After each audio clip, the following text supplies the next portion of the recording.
Namaskar. Welcome to today's session on the final day of the annual session of United Nations Permanent Forum on Indigenous Issues.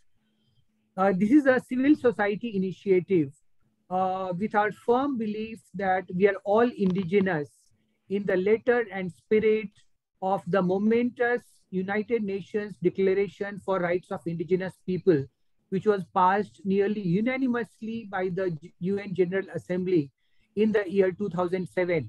So I'll quickly share a backdrop of the history of the global indigenous movement, to which most of us in India are unfamiliar.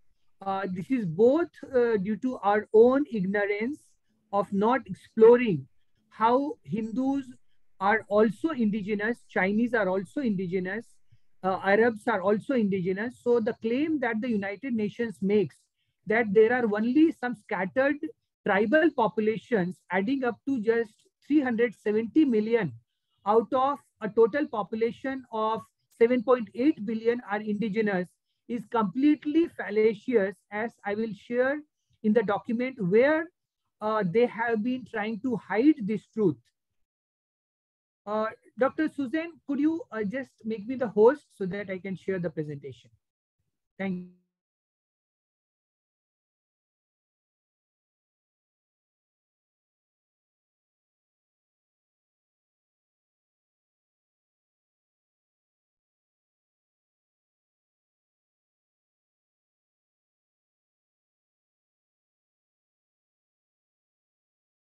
Yeah.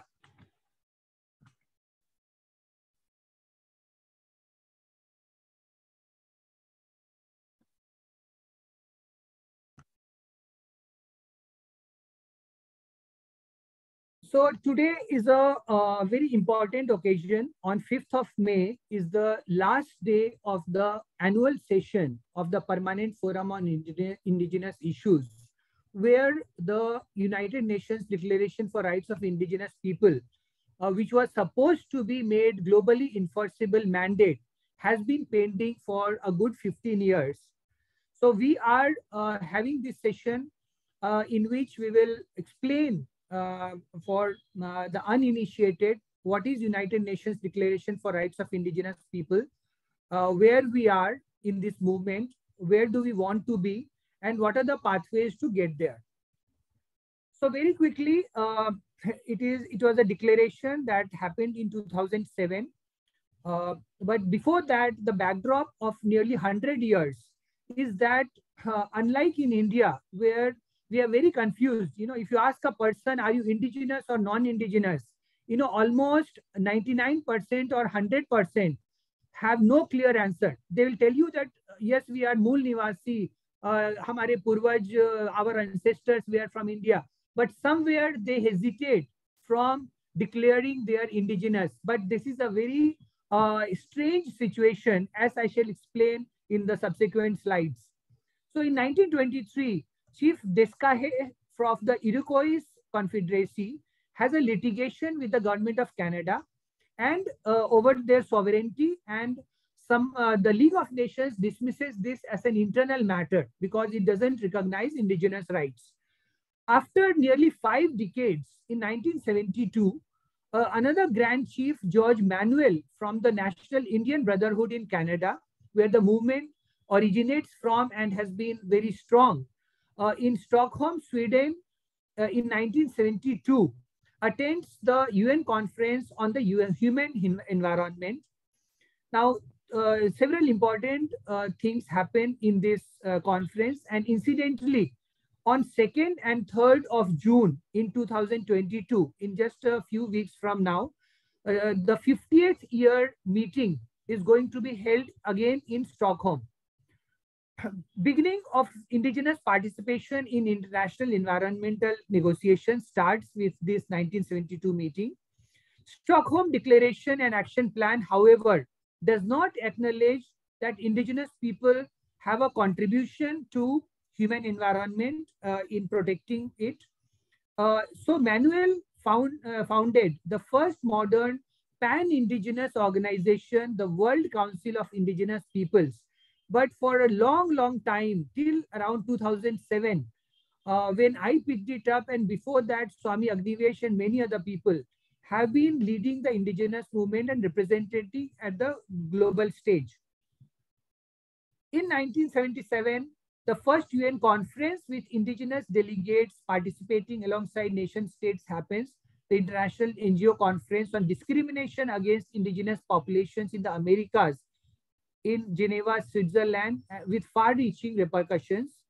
The Declaration of Principles for the Defense of the Indigenous Nations and Peoples of the Western Hemisphere is adopted, and 12th October, which was earlier celebrated as Columbus Day for the discovery of America, is now overturned and is now celebrated as International Day of Solidarity with the Indigenous Peoples. This was a very momentous development. In 1982, with effort of Dr. Erika Irene Dias, who's been a great champion for the indigenous movement and the key author for the United Nations Declaration for Rights of Indigenous People, she becomes the special rapporteur, and a space is provided for indigenous people to substantially contribute to the draft of UN DRIP, and she plays a pivotal role in promoting the indigenous cause both within the United Nations and beyond the working group. Dr. Erika Irene Dias, who was active for more than 20 years, an academic, diplomat, and best known for her work with the United Nations Working Group on Indigenous Populations, promoting the cause of indigenous people. She authored many United Nations reports on indigenous rights issues and was the driving force behind the declaration that we are talking about.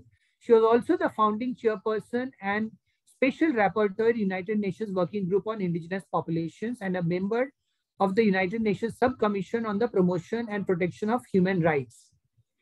So very quickly, I'll browse through. As you can also read that it took a good 3 decades of intense and complicated negotiations to arrive at this declaration. And it is so unfortunate that, many people would be jolted to wake up to the import of what this declaration means in a time when the totalitarian monster is impinging upon our rights, and a huge movement has stood up to demand for our freedom and to stand up against the totalitarian monster. So this is the Brahmastra.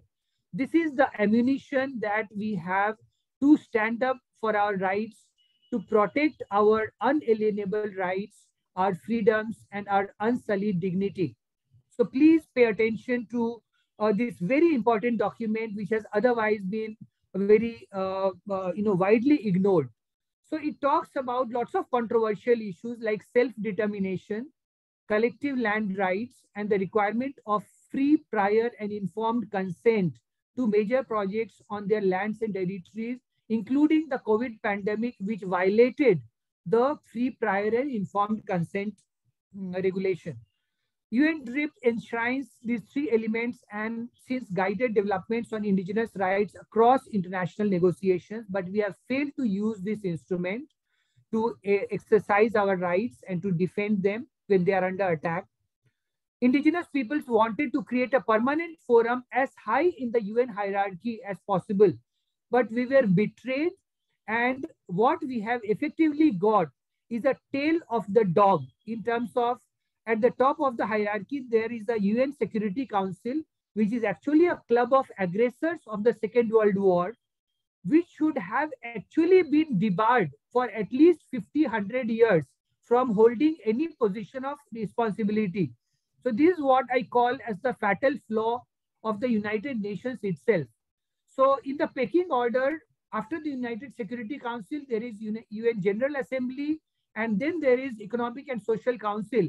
And mindless of the demand put up by these people who persevered for 3 decades to create this declaration, a tail was created in terms of an advisory role for ECOSOC in form of the UN Permanent Forum on Indigenous Issues. And today, it's very important to make our voice heard at the global stage. So this session is being recorded, and we'll try to reach our voices to every corner of the world, including the UN Secretary General and every concerned official across multilateral institutions and our nation states. So making of the UN DRIP began to integrate indigenous peoples, but as we are so well aware, it has left out large populations of India, China, and Brazil, and Russia, and so many other parts of the world, and only very selectively and in a very unscientific manner included just about 370 million odd people. It has a very weird structure, which is no way democratic or representative. It has 8 members which are appointed by governments, and this year one of the big news is that Russia has been thrown out of UNPFII and Ukraine has got its place. So lots of politics, dirty politics is being played in terms of the structure of UNPFII. So while it has lots of symbolic importance, it has no de facto powers or jurisdiction. It continues to be a tail which needs to realize its true potential, its true power, and wag the dog. So it can only give recommendation to of indigenous people representatives, and 8 members are nominated by the president of ECOSOC, which is simply like putting the cart before the horse. At the UNPFII, indigenous peoples appointed experts adopt resolutions and provide recommendations to governments and UN bodies, which are very often put in the dustbin and in the cold storage. The special rapporteur was appointed in 2001. In 2007, expert mechanism on the rights of indigenous peoples was created. The UN Human Rights Council have expanded awareness on the views and situation of indigenous people, but precious little has happened in terms of making this declaration mandatory. So we still have challenges in the prevailing discourse on sustainable development, in which indigenous movement has made stellar contribution. And I'll just point out the big hypocrisy of the United Nations and the mainstream narrative in the next couple of slides. So firstly, the worldviews of indigenous people have also challenged the prevalent discourse on sustainable development, calling for recognition and respect of their traditional knowledge and collective rights to use and control the lands and natural resources that they depend on and strive to protect. Not just resource wars, which are merely, gnawing the flesh and blood of Mother Earth in the most painful manner and leading to self-destruction of the human species itself. We also recognize the importance of the United Nations Declaration on the Rights of Indigenous People in the context of global, regional, national, and sub-national implementation of sustainable development strategies. But the very fact that not more than 100 or a few hundreds of people in India are aware of this declaration simply shows that this is only on the paper, and the mainstream media and in cahoots with the governments and the United Nations itself has kept things under wraps and has been hiding the real rights that were awarded to all indigenous people around the world. And this is documented in the future we want in the Sustainable Development Goals that have been created now, the outcome document of the UN Conference on Sustainable Development in Rio in 2012. Indigenous peoples organizations also worked on the sidelines of the sustainable development process, adopting a universal declaration of the rights of Mother Earth. How many of us across the world have heard of this epochal declaration, Universal Declaration of the Rights of Mother Earth? And please note what it says next. It was at the World People's Conference on Climate Change and the Rights of Mother Earth in Cochabamba, Bolivia in 2010. This declaration stands in opposition to the green economy and growth narrative, which later underpinned the 2030 agenda that has been pushed and shoved on us, the agenda for sustainable development, and the real instrument called the Universal Declaration of the Rights of Mother Earth has been pushed behind and kept in cold storage, which we are trying to unearth. So this is the revelation that we are trying to make through this presentation. Now look at what the preamble of the Universal Declaration of the Rights of Mother Earth tells us. We, the peoples and nations of Earth. So first is people, it's not just about nations. Considering that we are all part of Mother Earth, an indivisible living community of interrelated and interdependent beings with a common destiny, what we talk about in India as Samashti Vyashti, what we talk about in India as Parasparta, interdependence and symbiotic relationships. Gratefully acknowledging that Mother Earth is the source of life, nourishment, and learning, and provides everything we need to live well. Recognizing that the capitalist system and all forms of depredation, exploitation, abuse, and contamination have caused great destruction, degradation, and disruption of Mother Earth, putting life as we know it to great danger, and the phenomena of climate change and ecological destruction.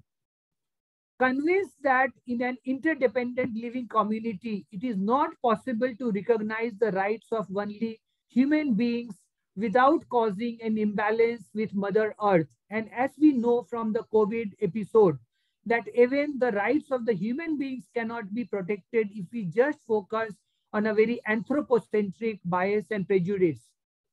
Affirming that to guarantee human rights, it is necessary to recognize and defend the rights of Mother Earth, what we call as GAIA, and all beings in her, and that there are existing cultures, practices, and laws that do so.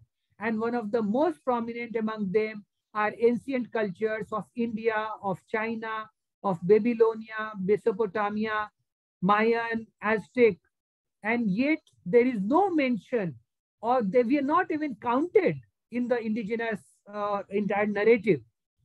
Conscious of the urgency of taking decisive collective action to transform structures and systems that cause climate change and other threats to Mother Earth, the entire depopulation, the LIB that is being thrust upon us from behind the scenes by people like Antonio Guterres is that we need to cull human species because they have turned vermin. There's an overpopulation. But what it completely negates is that this overpopulation has happened because we have not paid attention to the indigenous rights, except for paying lip service.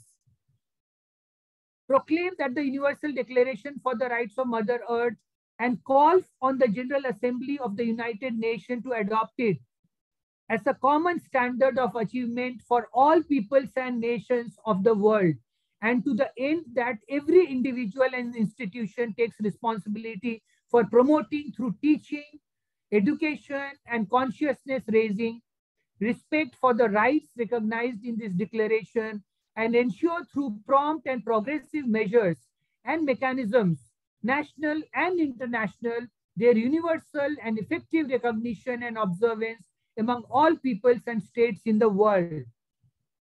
12 years since this declaration was passed at Cochabamba in Bolivia, and we have not even heard about it. It's not there in our educational curriculum.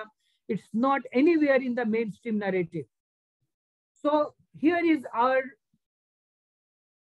Mahavakya. Here is our resolution, which I earlier presented on 18th of April at the General Assembly of World Council for Health. We are all indigenous, and with a reach of about 425 million people, according to the statistic counters, in 50 countries and through 150 coalition partners that are there on the World Council for Health platform. This resolution was passed unopposed. We said, we humans around the world, irrespective of the color of our skin or of the iris, our body structures, size of the skull, and length of our noses, the diverse dialects and languages that we speak, our kaleidoscopic diversity of music and dance, art and poetry, we are all indigenous. The only caveat is this: not our ancestry, not the color of our skin, not our genetic code. The only criteria is as long as we live within the house rules on this lovely blue-green planet that we believe and regard as our mother, and not as some schools of thought believe to be a concubine, a kept to be raped and plundered, in the words of Francis Bacon. The United Nations Declaration on the Rights of Indigenous People was therefore adopted by the General Assembly on Thursday, 13th of September 2007, which will be completing 15 years this September, by a majority of 144 states, including India and all the large countries, China, Brazil, South Africa. In favor, 4 votes against were cast: Australia, Canada, New Zealand, and United States, where the maximum butchering happened, genocide happened of the native people. And those 4 countries also rolled back their decisions and later on supported it. And there were only 11 abstentions: Azerbaijan, Bangladesh, Bhutan, Burundi, Colombia, Georgia, Kenya, Nigeria, Samoa, and notably Russia Federation and Ukraine. So there is an indigenous backstory to what's going on in Ukraine today that needs to be understood at the deeper simplicity if we want a clear resolution for peace and harmony, and to stop the escalation to a devastating nuclear war, which is so close. The nuclear clock is ticking close to the 12 o'clock mark. Years later, the 4 countries have withdrawn. I have already shared. The declaration is most comprehensive international instrument on the rights of indigenous people. But this is where the United Nations then starts playing some dirty politics when it tries to define indigenous people as a bundle of contradictions, as I will highlight in the next few slides. The UN fact sheet admits that considering the diversity of indigenous people, an official definition of indigenous has not been adopted by any UN system, and still it wants to project that only 370 million people are indigenous, rest are non-indigenous. Instead, it says the system has developed a modern understanding of this term based on the following: self-identification as indigenous people. So we have the right to self-identification at the individual level, as well as accepted by the community as their member. Most people around the world today self-identify themselves as indigenous people, as we have already cross-checked. But then the question arises, as I asked, why does UN believe that only 370 million people, or less than 5% of the human population, is indigenous? Why this glaring incongruency? What do indigenous people believe is what will hold us in the future in good stead and ensure our survival? Only when the last tree has died and the last river has been poisoned and the last fish has been caught will we realize, or the last person unvaccinated with the snake venom peptides, that we realize that we cannot eat money.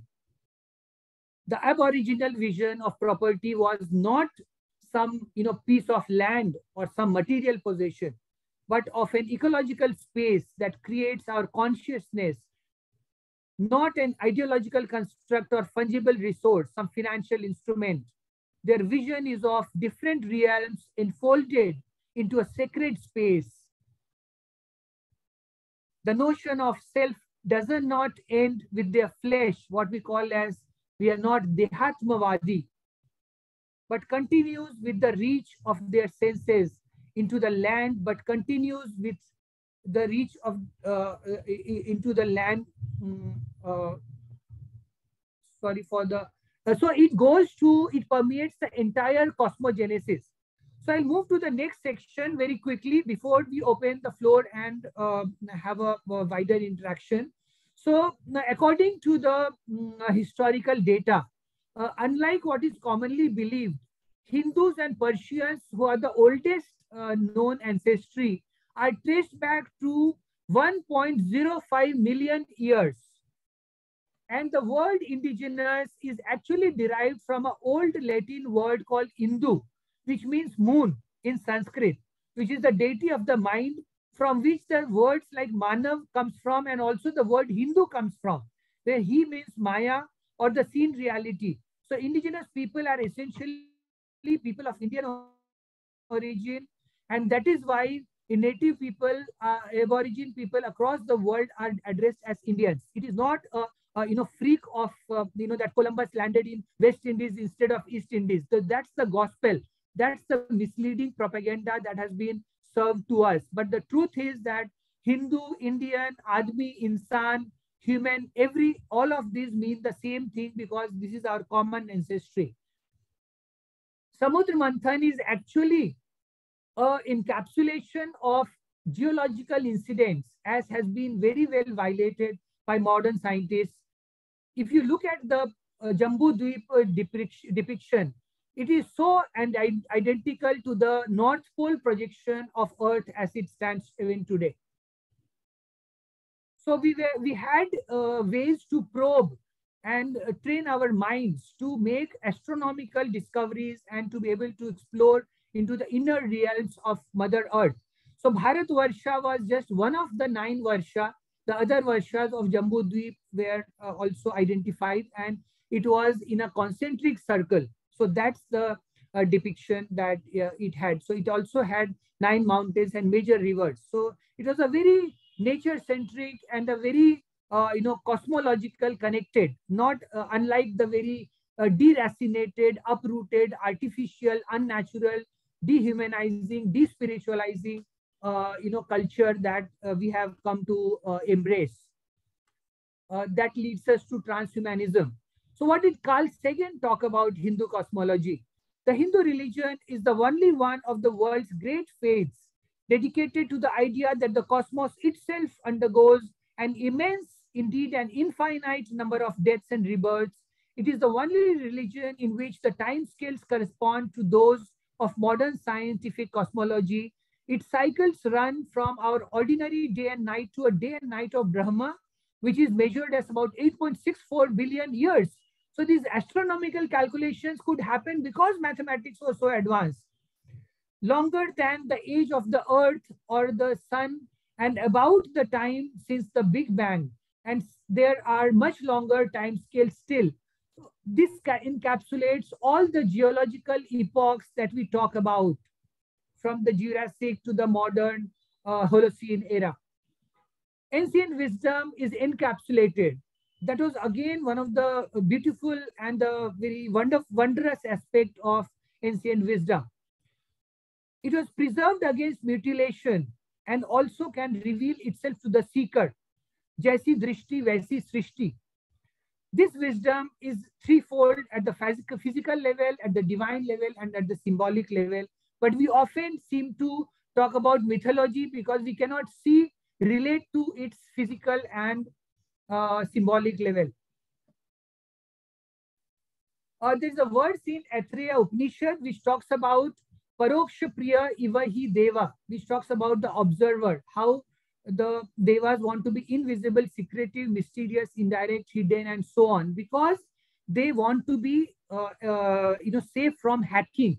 So you all know Harari, what he talks about humans being hackable animals. This is our shield. This is our antivirus software that can protect us from the totalitarian and the transhumanist monsters.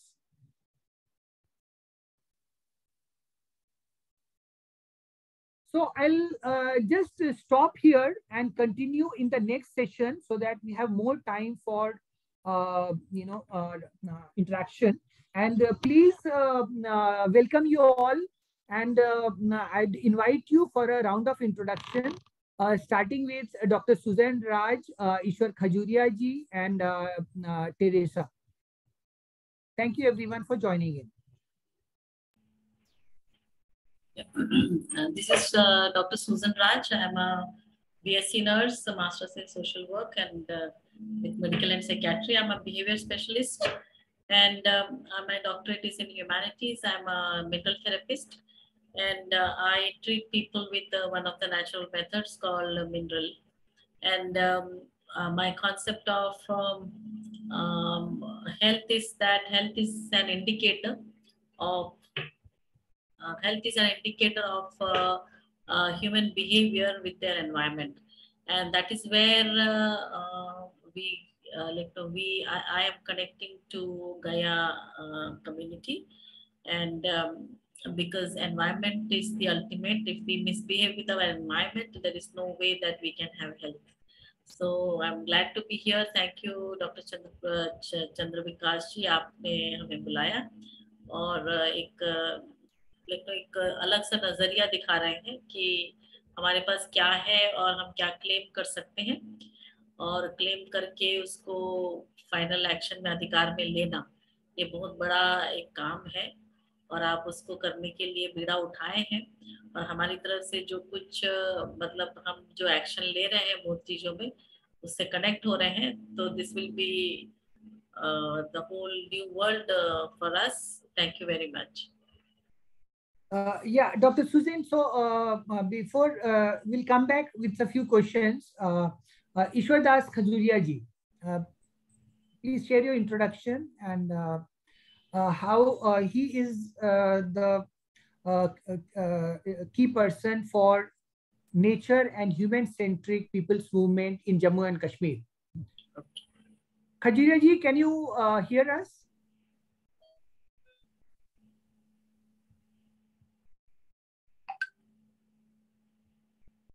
खजुरिया जी, आप सुन पा रहे हैं हमें?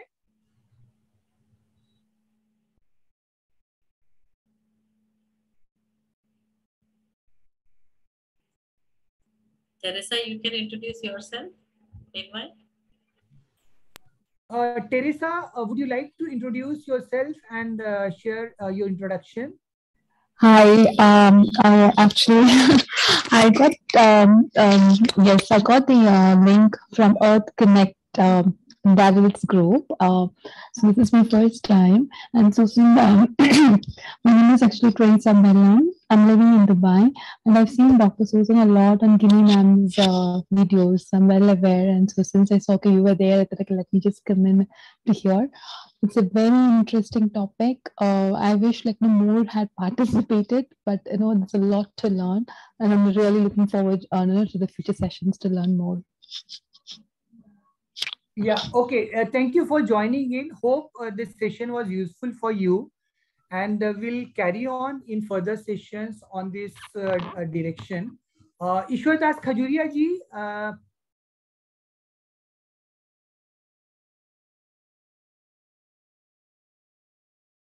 Okay, so Dr. Susan, what I'd like to ask you is that why do you think such a important and instrument to reclaim our rights in the nearly 2.5 years of COVID pandemic and all the totalitarian excesses that are happening? Why do you think there's a blind spot, or what could be the reason for people not waking up to their indigenous rights? Because basically people are not aware about it, like people like us who are professionals in different specialization, we all focus in our own ways and our areas, so we always believe that somebody else is doing the work, until the time your work is happening, you are comfortable, you're everything, you're not in a big crisis, then these are not the priorities in life, because whether you call yourself indigenous or not indigenous, life is going on. That is the main reason why people don't think about it. And whereas people like ours, health is something where the moment you have a pain, you are crying out. So there has to be a pain. Without pain, people will not have purpose. So whether we are calling ourselves indigenous or not, it doesn't have a pain. So you felt the pain and you are campaigning about it. But there are people who don't need it, who don't feel that it is a priority. They see that everything has come in platter and they take it for granted till the crisis comes. Today, even if we 4 people are here, it is only because we are facing the crisis of COVID. And only those people who are asking questions, they will come out and look into it, whether it is going to be important for us or not. So I'm here because I'm a health personnel, and for me, health is indicating that we have misbehaved with our environment, and that is where I'm campaigning. That okay, now we better change our behavior, otherwise, we are going to die. And death is not as a part of life cycle, but death in unusual times. I mean, your children will die, your youth will die, and like Dr. Susan, my next question is, you are also a doctorate in psychiatry. Don't you see this as a state of mass psychosis where on one hand, we are suffering so much, from the lockdowns, from the mask mandates, from the vaccine coercion. And at the same time, we are not aware of our rights. And we, even after listening to this, we are asking the wrong questions to the wrong people. Why are we fighting battles in the courts when we know that their paymasters have bought them out? Ultimately, the judges are on the payrolls of forces who have colluded. So, with this common sense, I would rather exercise my rights from those instruments in the international arena, which tell me that I can demand political independence. I can have my own judicial system. I can have my own healthcare system. So why aren't people, coming to senses, and why they are kind of beating around the bush?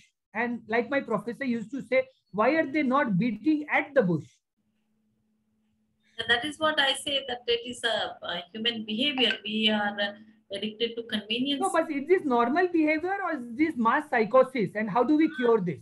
Not yet mass psychosis. I will not consider it as mass psychosis. It is mass, what you call the addiction. It has not reached to the psychosis. It is an addiction. We are addicted to our conveniences. So people will not wake up till it is giving them the pain. A personal pain comes. But whoever is waking up today, it is only because they have experienced the pain. So whatever we are fighting today in the court, it is based on the rights, our fundamental rights. Otherwise, there is nobody who is going to listen. So fighting for the fundamental right, for our health freedom, for our speech freedom, this is what is happening today in the court. And that is where, when those lawyers who are taking the right issues and fighting it right, they are the only one who are able to make the judges listen. Others are not even. Dr. Susan, but in my deeper assessment, all those, even the Supreme Court judgment is so deviously diabolical. So we have exhausted all our recourses in the normal judicial function. At the same time, imagine